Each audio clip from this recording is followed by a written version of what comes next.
Hi hello నమస్తే నేను మీ Ram Srinivas welcome to Ram cricket updates. So ఈరోజు వన్ మోర్ ఇంట్రెస్టింగ్ మ్యాచ్ జరగబోతుంది. So Gujarat Titans and Punjab Super Kings. So Punjab Super Kings RCB రెండు కూడా అన్లక్కీ టీమ్స్ అని చెప్పుకోవచ్చు. ఎందుకు అంటే వాళ్ళ ప్రయత్నలోపం ఎప్పుడూ ఉండదు, but they giving very well and వాళ్ళ తాలూకు ఎఫర్ట్స్ అన్నీ పూర్తిగా ఉంటాయి. బట్ వాళ్ళు కప్ కొట్టే ఉద్దేశంలో ఈ రెండు టీమ్స్ కూడా ఇప్పటివరకు విజయం అయితే చేరుకోలేకపోయారు.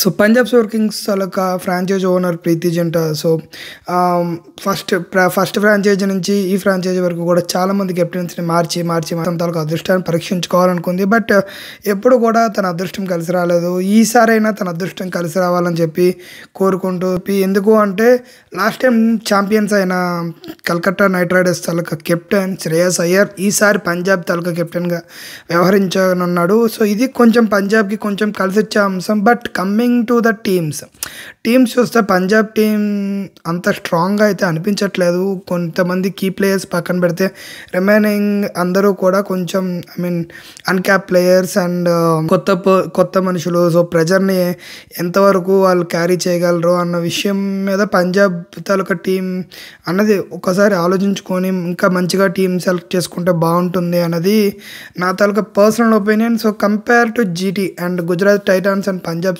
సూపర్ కింగ్స్ తీసుకుంటే, so Gujarat Titans is more stronger. ఈసారి గుజరాత్ టైటాన్స్లో కూడా చాలా మార్పులు చేర్పులు జరిగాయి. వాళ్ళ తాలూకా యాజమాన్యం కూడా మారిపోయింది. సో గుజరాత్ టైటాన్స్ తాలూకా కెప్టెన్ హార్దిక్ పాండ్యా ఉండేవాడు లాస్ట్ ఇయర్. అప్పుడు హార్దిక్ పాండ్యా ఉన్నప్పుడు సో వాళ్ళు టైటిల్ విన్నర్. అండ్ అలానే హార్దిక్ పాండ్యా ముంబైకి వెళ్ళిపోయిన తర్వాత అక్కడి నుంచి కూడా శుభ్మన్ గిల్ దీనికి ప్రాతినిధ్యం పూర్తిగా వహిస్తున్నాడు. ఈసారి కూడా కెప్టెన్ శుభ్మన్ గిల్లే ఉన్నాడు. సో మనం ఒక్కసారి టీం తాలూకా టీం తాలూకా స్క్వాడ్స్ ఎలా ఉన్నాయి, సో బలాలేంటి, బలహీనతలేంటి ఒకసారి మనం చెక్ చేద్దాం. సో ఈరోజు match one of the biggest stadium in India అహ్మదాబాద్లో జరగనున్నది.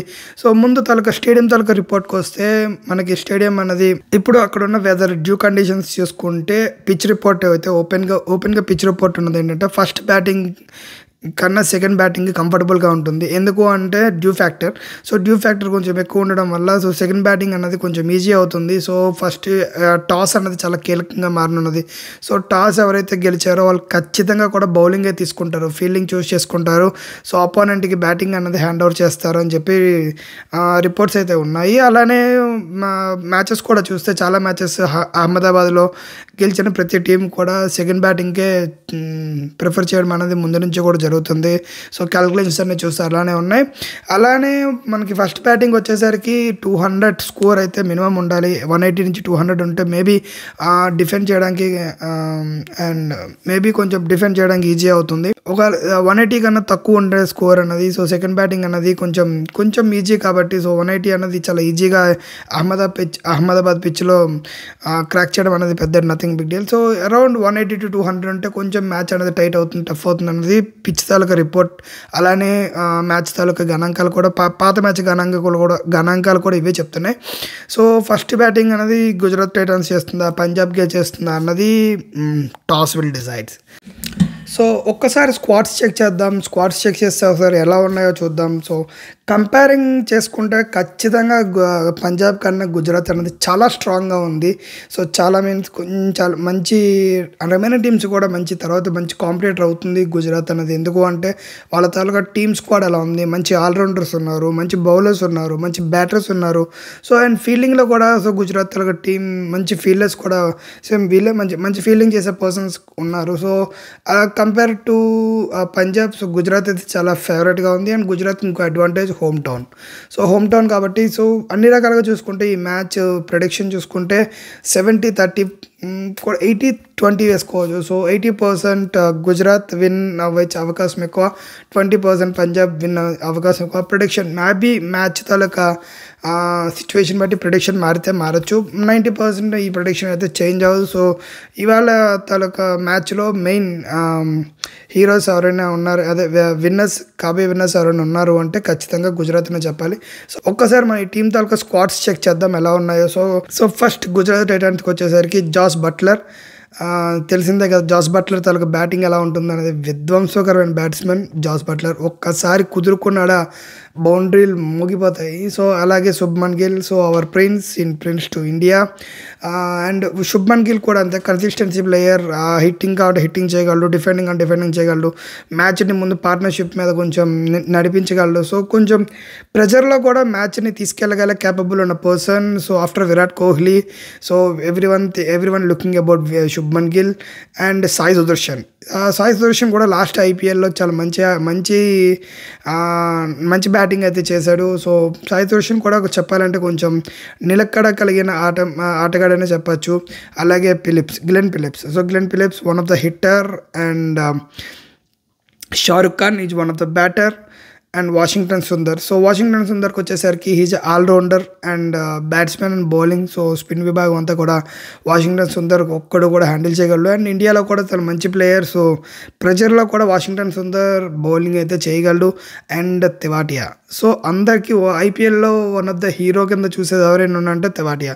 So Gujarat Titans last time తెవాటియాని అంతగా ఉపయోగించుకోలేదు. ఈసారి మంచిగా తెవాటియాని యూజ్ చేసుకుంటే so maybe last 16 to 20 overs Tewatia కానీ ఉంటే మేబీ ఇంకొక 20-30 రన్స్ అనేవి యాడ్ ఆన్గా ఖచ్చితంగా వస్తాయి. And Rashid Khan one of the strongest bowler spin విభాగంలో. అలాగే Mohammed Siraj and Kagiso Rabada and Prasidh Krishna, so Ishant Sharma.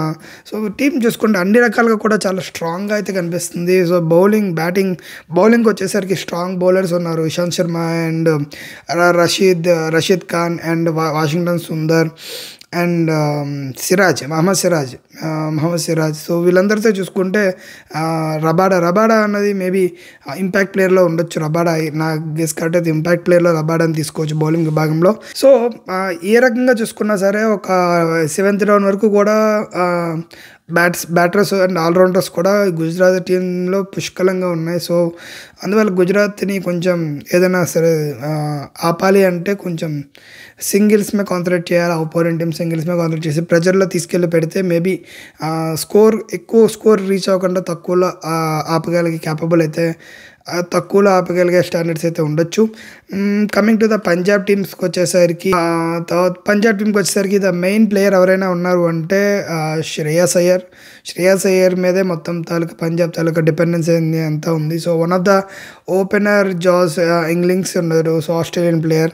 So తను మీద అండ్ శ్రేయాస్ అయ్యర్ మీద చాలా మటుకి పంజాబ్ అనేది డిపెండ్ అయ్యి ఉంది. అలాగే కీపింగ్కి వచ్చేసరికి ప్రభస్మన్ సింగ్ ఉన్నాడు. సో ప్రభస్మన్ సింగ్ కూడా లాస్ట్ టైం మంచి గేమింగ్ అయితే ప్రదర్శించాడు. అలానే గ్లెన్ మ్యాక్స్వెల్కి వచ్చేసరికి he's a hard hitter. So Maxwell నుంచి మనం ప్రతి మ్యాచ్ని కూడా ఎక్స్పెక్ట్ చేయలేం. ఏదో ఒక మ్యాచ్ ఉంటుంది, ఆ మ్యాచ్ మ్యాక్స్వెల్ మీద ఆ మ్యాచ్ గెలుస్తారు. అది ఏ మ్యాచ్ అనేది చెప్పలేం. సో మ్యాక్స్వెల్ నుంచి మనం అంతగానో వీ కాంట్ ఎక్స్పెక్ట్ మోర్. ఎందుకంటే ఈ రోజుల్లో చూసుకుంటే మ్యాక్స్వెల్ అనేది కొంచెం కన్సిస్టెన్సీ అనేది బాగా తగ్గింది. అండ్ ఓన్లీ హిట్టింగ్ గురించి మాత్రమే మ్యాక్స్వెల్ని తీసుకుంటున్నారు. సో మ్యాక్స్వెల్ ని అంతగానో మనం we can't expect more from Maxwell. And one of the key player Stoinis ఉన్నాడు. సో స్టోయినిస్ కూడా చూసుకుంటే అంత ఫామ్లో అయితే లేడు ఇప్పుడు. బట్ ఏంటంటే తన రోజు అయినప్పుడు స్టోయినిస్ కూడా మంచి ఆట ప్రదర్శించగలడు. అలాగే బౌలింగ్ విభాగంకి వచ్చేసరికి హర్షదీప్ సింగ్ అండ్ యజువేంద్ర చాహల్ మీద మొత్తం అందరూ కూడా డిపెండ్ అయి ఉన్నారు. అండ్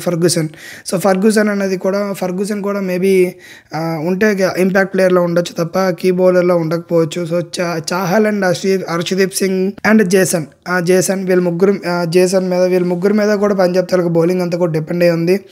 సో లెట్స్ సీ, చూద్దాం. సో ఇవాళ అయితే ఎవరు విన్ అవుతారు అన్నది వీ కాంట్ ఎక్స్పెక్ట్ చేయడం కంటే అలా అని కాదు కానీ. సో గుజరాత్ అయితే 80% ఛాన్సెస్ టు విన్ టుడే. ఎందుకంటే అన్ని రకాలుగా కూడా గుజరాత్ చాలా స్ట్రాంగ్గా ఉంది, బ్యాటింగ్, బౌలింగ్, ఫీల్డింగ్ అండ్ ఆల్రౌండర్షిప్లో కూడా. సో కంపేర్ టు పంజాబ్ తీసుకుంటే అంత స్ట్రాంగ్ ప్లేయర్స్ అయితే కనిపించట్లేదు. So maybe Gujarat will win today. So ఇది ఈరోజు తాలూకా ప్రొడక్షన్. సో మ్యాచ్ అయిన తర్వాత మ్యాచ్ తాలూకా రివ్యూస్ అనేది ఇంకొకసారి మాట్లాడుకుందాం. సో మ్యాచ్ తాలూకా ప్రివ్యూ అయితే ఇది. సో గుజరాత్ అనేది ఈరోజు గెలిచే అవకాశాలు ఎక్కువ ఉన్నాయి. సో అండ్ అలానే స్కోర్ కూడా 180 to 200 బిట్వీన్ ఉంటుంది. ఫస్ట్ బ్యాటింగ్ చేసిన వాళ్ళకన్నా సెకండ్ బ్యాటింగ్ చేసే వాళ్ళకి advantages more. So signing off for today.